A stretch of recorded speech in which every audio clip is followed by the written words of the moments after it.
বাংলাদেশে প্রতিনিয়ত অসংখ্য ফ্রি ফায়ার লিজেন্ডদের দেখতে পাচ্ছি যারা তাদের গেমপ্লের মাধ্যমে মন জয় করে ফেলেছে অসংখ্য দর্শকের। তারা বাংলাদেশি হলেও তাদের গেমপ্লে যে শুধু বাংলাদেশে দেখে তা কিন্তু নয়, বাংলাদেশের পাশাপাশি অন্যান্য দেশেও তাদের গেমপ্লের অসংখ্য ভক্ত রয়েছে। ঠিক তেমনই 3 পজিশনে রয়েছে এক অপরিচিত লিজেন্ড গডজিলা 344। তাকে অপরিচিত বলার মেইন রিজন হচ্ছে আমি শিওর তোমাদের মধ্যে 99% মানুষই তাকে চিনে না, কারণ তিনি ইউটিউবিং এর আগে শুরু করলেও তার চ্যানেলে অত বেশি ভিডিও ছিল না। তাকে ম্যাক্সিমাম টাইমে অন্যান্য ক্রিয়েটরদের স্কোয়াডে দেখা যায়। প্রত্যেকটি ম্যাচে তার পারফরমেন্স থাকে সত্যি প্রশংসনীয়। গাইস, তোমরা যদি তার গেম প্লে মন দিয়ে দেখো তোমরা নিজেরাই শকড হয়ে যাবে এবং বলতে বাধ্য হবা যে এই মানুষটা এত ডেঞ্জারাস লেভেলের গেম প্লে কিভাবে করতে পারে। চলুন সবাই মিলে তার গেম প্লের একটা ক্লিপ দেখে আসি।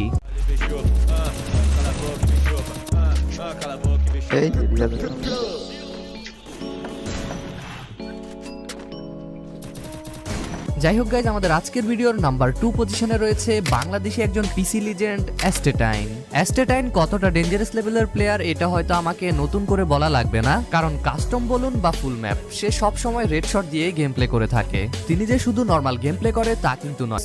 সো চলুন সবাই মিলে তার গেম প্লের ছোট্ট একটি ক্লিপ দেখে আসি। टारगेट कर रहे हैं, वो देखना पड़ेगा। इधर से नेक्स्टी यहाँ पे आ रहे हैं, नेक्स्टी ने रश कर दिया है भाई। ओए भाई ये कैसा रश था यार, आते ही यहाँ पे इतना कॉन्फिडेंस दिखाया वहाँ पे नेक्स्टी ने। बड़ा एस्टेडियन आते ही सीधे यहाँ पे नॉक करते हुए लो भाई एक और प्लेयर को नॉक कर दिए घूम फिर के, और एस्टेडियन ने ही एस मार दिए वो निक को भी वहाँ पे।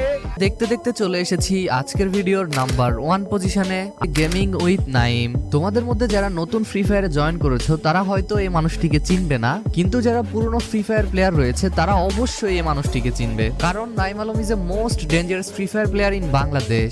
গাইজ, নাইম আলমকে নিয়ে কি বা বলবো, যারা পুরনো প্লেয়ার আছো তারা তো তাকে একদম ভালো করেই চিনো।